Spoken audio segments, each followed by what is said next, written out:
Welcome back to the channel. This is the Action Figure Grader, and today we're going to take a look at recent sales for mainly mint on card vintage Star Wars figures. I've got one playset, I think maybe one or two non-mint on cards.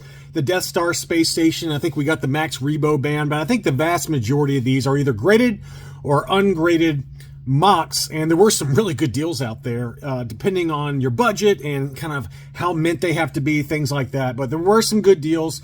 Some did sell a little higher. That's kind of the standard thing that we see in most of these videos, is you get surprises on the low end and on the upper end. I mean, I guess from my perspective, anything that I buy, it's been mainly at auction. I just very rarely, I don't remember the last time I've pulled the trigger on a buy it now situation for a mint on card. Okay, there are certain like baggies and things like that where I'm like, it's close enough to fair market value that I'll just buy it now. Very rarely have I bought a mint on card this year where it's not just been an auction and I put in my max bid and see what happens. And sometimes you get surprised. Sometimes you get a good deal. And there were some good deals here. All right, so let's take a look. So we're going to kind of go over the map here. It's kind of all over the place. This was a 12-back B Sand People AFA 75, unpunched, no price sticker. And so it was a 75. You know, it just depends on your budget. For the early card backs, maybe 75's okay. I know a lot of collectors, they like to say 80 and above. But certainly with 75s, the price point really drops a lot, right? So we had a card of 80, blister 75, figure 75. Not sure why the figure got a 75. Looks like it might have some staining on the cape there, if that's not, shadows. So it looks like the cape has the notorious staining that does tend to happen with the Tusken Raider. So that's why it got the 75. And you could argue that's probably even a little high. You know, the figure sub-score of 75. 855 was the final winning bid on that one. 27 bids. You'll have to excuse my voice. I'm a little hoarse. Here is a very nice one. I was tempted on this one, but I was also a little bit worried about it, and I'll explain why. This was a 20-back E. Now, I got a CAS 85, okay, for R5D4. And this is one I definitely would like to get. I don't have any free Boba Fett offer sticker R5D4 mocks, so this would pique my interest. Now, in all fairness, the seller did disclose that there was like a pinch or something like that on the blister. You can kind of see it in the white right there. Let's see if we can find a better shot there. This is a good shot right here. Okay. Right there. You can see a little tiny pinch on the top of the blister.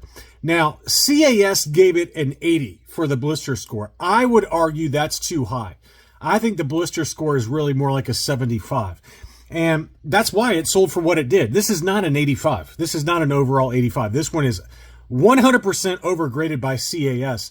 And they all do it, right? I'm not picking on CAS here. I've got some AFA graded mocks where it's the same thing, where I'm like, ugh, what were you smoking when you gave it an 80? But this is one where I feel like this one should have got the 75. No way that this is an 85. I mean, 85 is insane. I'm shocked that they let this one slip through their quality control. It's beautiful. Don't get me wrong. I think the card's probably an 80. They gave the card an 85. I mean, you can see some obvious scuffing on the back there, at the bottom there, and at the top, there's some, very light issues. Card's an 80. It's not an 85, all right? If you want to give the figure an 85, that's fine. But the blister is at most a 75. And it's sold for $587, which I would argue that's probably what an AFA 75 would have sold for. So I think that the price was fine that someone paid. But, I'm not saying this is a crack, because this seller did fairly disclose this ding on the top of the blister. It looks like a pinch to me. But I do place a nice big steaming pile of blame at CAS for allowing this one to get an 85. And, way overgraded. That should be a 75 at best. But 587, I think, is probably market. Here's another one. And speaking of, something that the grading companies missed, AFA, this is a Toy Tony General Mills 45-back Bosk. So this is part of that infamous Toy Tony scandal. And we've already covered that at length in recent videos. But this is a very tough to find German cardback. And these did slip through grading with AFA and UKG back in the day. I don't remember exactly when it was, like 2013, somewhere in there. So this is one I do have in my collection, and it's graded by UKG. So this is graded by AFA. And, you know, this was not mentioned by the seller as a Toy Tony, which he should have done. I mean, you know, anybody that owns a General Mills Cardback should know that it's a Toy Tony and disclose it as such. But in all fairness, it did sell for about market, you know, fair market value. For my UKG 90, I paid $575. This one sold for $611. So the market understood that, you know, that this was a Toy Tony, but you know, the seller's got to know that. I'm sorry. It's something that's got to be disclosed by sellers, in my opinion, if you're selling something online. But anyway, that one did sell at $611. Gold Star Tech always has really nice stuff. I'm a big fan of them. This one, you know, had some obvious issues on the blister there. You can see some crunching and that same kind of white kind of pinch that the R5D4 that I just showed you has. This one's a bigger example of that. So this one was a 12-back C, and it sold for $502, right? So probably about a 70 grade because of that blister issue, but probably about right. You know, I'm assuming that whoever bought it was up to date and knew what, you know, was very careful about what they were buying and really zoomed in on the photos. But to me, 502 is, I guess that's about right. I don't know. You know, usually when you get into these kind of like items that are in 70-ish grade, whether it's already graded or not, they all tend to go for about the same price. That's been my experience anyway. So people always ask, should I grade this? Should I grade this? Well, it depends on what you think the grade's going to be. And I think personally for items that are mint on card, unless it's something very rare, okay? If it's something rare, a weird character combination, card back combination, a foreign card back, like a Top Toys or a Glass Elite, I don't see, for a standard 12-back B Chewbacca, I don't see any point in grading this, okay? We know what it is. The issue is very clear on the blister. They're going to give it at most a 70, and if you try to resell it, an AFA 70 of this particular item, you're going to get about the same price. So I don't see the point. Just put it in a sliding acrylic case, which is what this owner did. And that's the right way to do it, I think, for certain common items like this. Now, rare items, that's a different story. So here's a 31-back B Luke Bespin. Again, another fairly common item. This was not graded. It sold for $763. I don't know what the grade would be on this. I think maybe if you got the card flattened out a little bit, maybe you get a 75. The big issue is the blister there. It's got a big ding on the left-hand side. 763 on that is maybe a little higher than I'd pay. I mean, Chris just sold one. You could maybe make an argument that that one is in not as nice a condition as this one, but I think he had his listed for $450 on Rogue 5 Toys. So, you know, is $763 fair, given that it's probably a little better condition than the one Chris just sold? Maybe. I think his was a 32-back too. This one is a 31-back. Anyway, you know, it's probably about right. You know, I'm not saying that's a terrible overpay. Here was a 41-back D Luke X-Wing. This one sold for $364. And, you know, again, on a lot of these, I didn't look too closely at them, but you can see some veining on this right-hand side bottom of the card that goes all the way up into about where Luke's hand is. So, you know, this is probably a 75 grade, and that sold for $364. So I would say that's a pretty fair deal. Blister actually looks pretty good. It's clear blister, unpunched. You know, I don't think that's a bad deal at all, given that an AFA... Now, this would be a good example. Maybe you get it graded, right? Because an AFA 75 probably goes for more than $364, which is what this cost, plus grading costs. It probably gets into the ballpark of $500, $550. I don't know. But this is probably a better candidate, right? I don't know. It just seems like Luke X-Wings on the ESB cardbacks tend to command a decent premium when they're in decently high grade. AFA 75s, AFA 80, 85s. You start getting up into $1,000 plus for a lot of those. And given that it's clear blister, unpunched, you know, maybe it's worth grading. I don't know. This is on the borderline. I would say the Chewbacca that I just talked about is below the borderline. This one would be on the borderline for me. And before I dig in any further, I just want to mention, you know, if you got items like this, you know, across the spectrum, whether it's complete loose figures, loose graded, mint on cards, you can reach out to me to actionfiguregrader@gmail.com, and I can put you in touch with some trusted buyers that are out there that I work with, and I try to connect buyers and sellers. Connections. I try to create connections. I don't charge for it. I'm just trying to hook people up on both sides of the transaction. So if you need help with that, just send me an email, actionfiguregrader@gmail. All right, so the TIE Fighter pilot on the Transition 48 back free 9-num offer. And this one had a gold circle price sticker. It did have a little issue on the hang tab there. You can see a pretty pronounced tear that would probably cause this one to get an overall 70, maybe a 75 if you're lucky, but that looks like a pretty big tear that almost goes all the way through the card. And usually that means a 70 grade. That would be my guess on it. It's a shame because the rest of it looks pretty good. The blister looks good. It's nice and clear, no dings on it. Back of the card looks good, and it's a tough to find Cardback character combination, right? This is a Transition 48 back. People really desire these particular Cardbacks.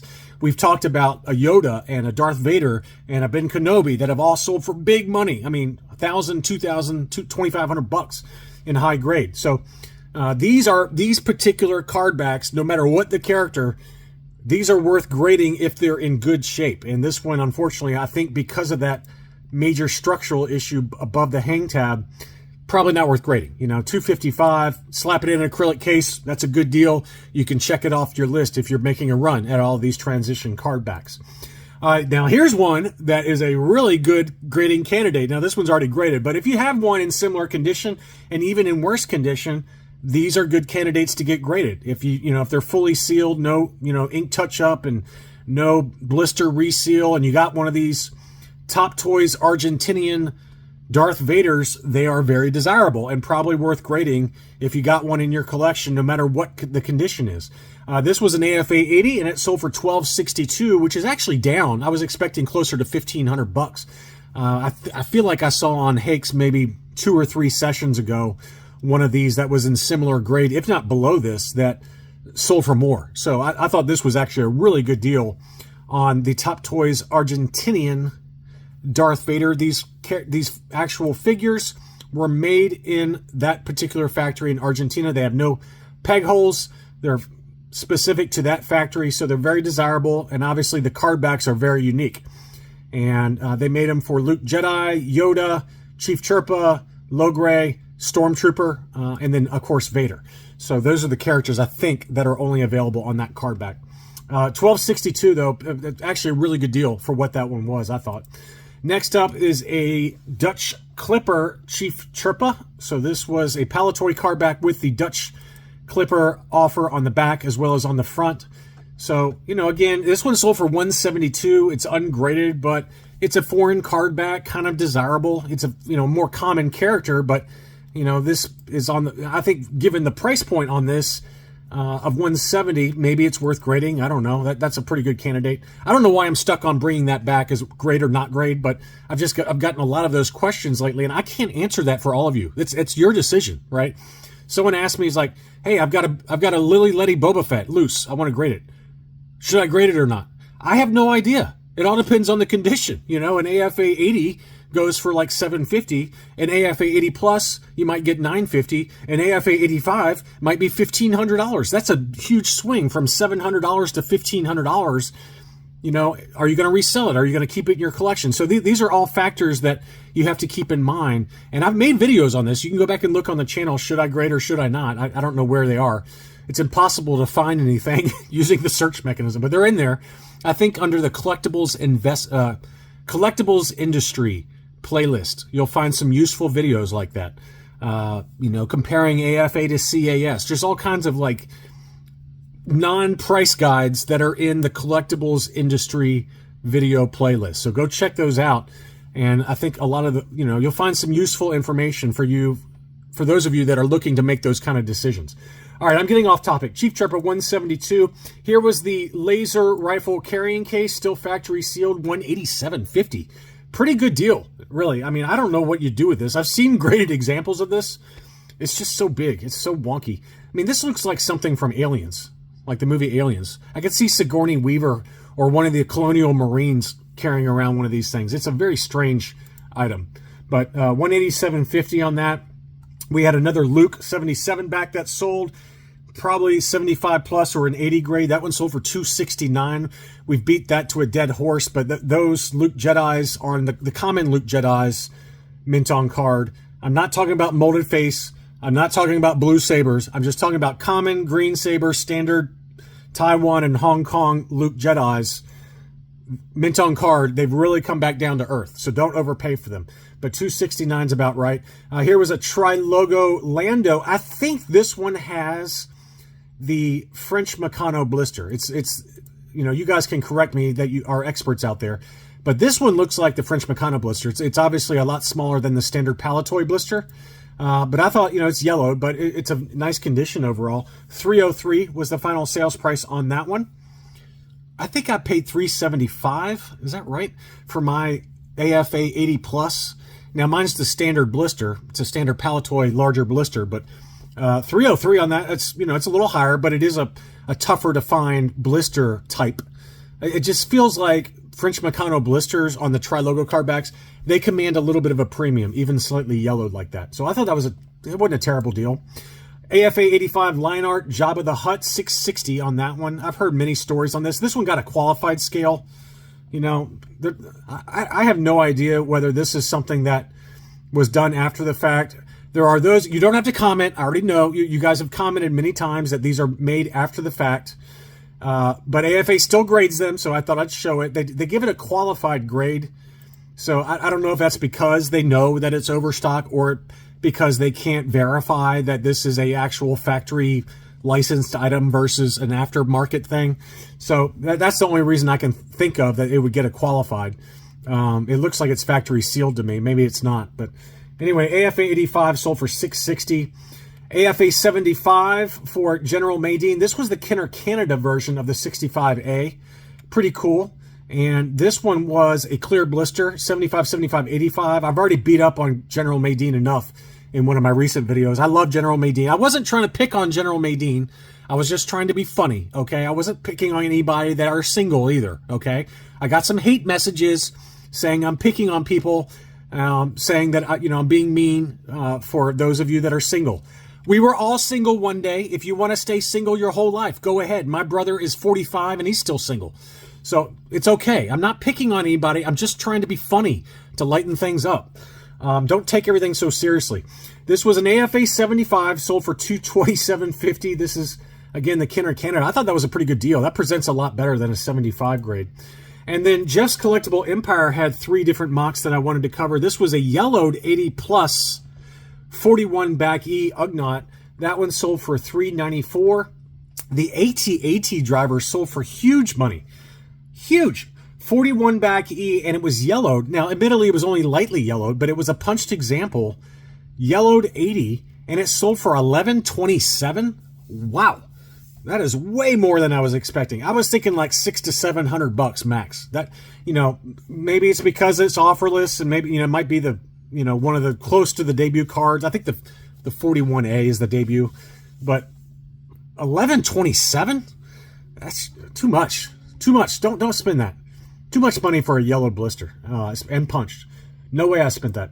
The Imperial Commander was a clear blister 41E. That was AFA 80. That one sold for $555. That's a big number. That's a lot more than I was thinking on that one too. I mean, I just picked one up last summer on Hakes for like it might have been under $300, and it was an AFA 80. So $555 seems high. That seems real high to me. It's nice though. I mean, I really like Julian Glover. I think it's his name. Is that his name? Julian Glover. Really good actor. Really like him a lot. Next up, we've got some items from 90s Records, trusted seller, friend of the channel. This was a CAS yellowed 80. And this is, I always forget what, 79 back B. It's got the Anakin sticker. Unfortunate sticker placement right on Chewbacca's Rockstar alternate image face. That's really unfortunate. That one sold for $193. I have no idea why that one sold so cheap. $193. That is a really good deal. Really good deal. I feel bad for the seller because that seems way below market to me. CAS 80 speeder bike sold for $340. That's probably in line with market. That seems about right to me. You can pick up about an 80 grade for these days, ungraded, factory sealed, no fold on the flap. You can probably pick it up for $175 or so, ungraded. So to me, $340 is probably about right. And then we had the Power of the Force Security Scout CAS 75 unpunched yellow blister. That one sold for $776. Again, probably in line with market. Those are very expensive items, very desirable. He also had an 80 grade Tri-Logo Tebow unpunched for $247.50. That's a good deal there. That was about my number. I actually had a snipe set up on this for $250, but I couldn't buy everything I wanted to buy. When all these auctions were ending, it was like a smorgasbord of Tri-Logos, and so I went after 2 CIB items instead. But that was a very nice Tri-Logo Tebow unpunched for $247.50. That's a really good deal. Death Star Space Station. This was part of the Tri-Logo auction. I just didn't get a chance to cover it in my last video, but this one was a qualified 75. That one sold for $38.51. That is a huge number. And then this number really shocked me. I guess it shouldn't be that shocking. It was an AFA 85 Rebo band. You know, you could maybe make an argument it's slightly overgraded. It's got a very light crease on the top left and right, but 85 seems a little high to me. It seems a little high. You know, on the front, looks pretty good, but then you got this scuff right here over by Cy Snoodles. Light little ding down there in the lower left. I personally think this is an 80 plus at best. At best. It got the 85. It did have a box score of 80, so that was good. But they gave it a window of 85, figures of 85. I don't know how the figure score gets an 85 when it's got discoloration to Max Rebo. I mean, you can see very clearly there that it started to discolor inside the blister. So to me, this is an 80 grade. That's what I would have given it if I had been at AFA working. But they gave it the 85, and again, it's all over the place, man. Every grading company makes mistakes, in my opinion. It's not a science, right? It's an art, and sometimes you use your gut, and it could have, you know, I personally think too, it depends on what you submit. If you have a huge submission and they're all super minty, and you have one that's on the borderline, it's like with comics too. If you have a huge selection, you're more likely to get that 9.8 on the questionable one if the first 10 that came in before that, as part of that order, were all 85s. That's been my experience. I just think that's, you know, that could have played a factor too. It shouldn't, but I think it does to a certain extent. Again, I'm talking out of my butt here. I'm not trying to accuse anybody of anything nefarious, but you know, it's done by humans. All right. Until the AI Skynet robots take over the grading companies and become self-aware and get rid of all the employees that are doing the grading, there's going to be human error. That's a function of humanity. All right. So don't take it out on the grading companies. All right. But you also got to do your homework and decide what you're willing to pay. To me, $11.51. No, I would not pay that. But you know, if you want that 85 grade and you're willing to live with the defects that are actually on the item, even though it got the 85 on the label, then I get it. $11.51 would be fair. To me, this is not an 85. This one, to me, it feels like an 80 to me. All right, I'll shut up. Thanks so much for watching. I'll be back soon.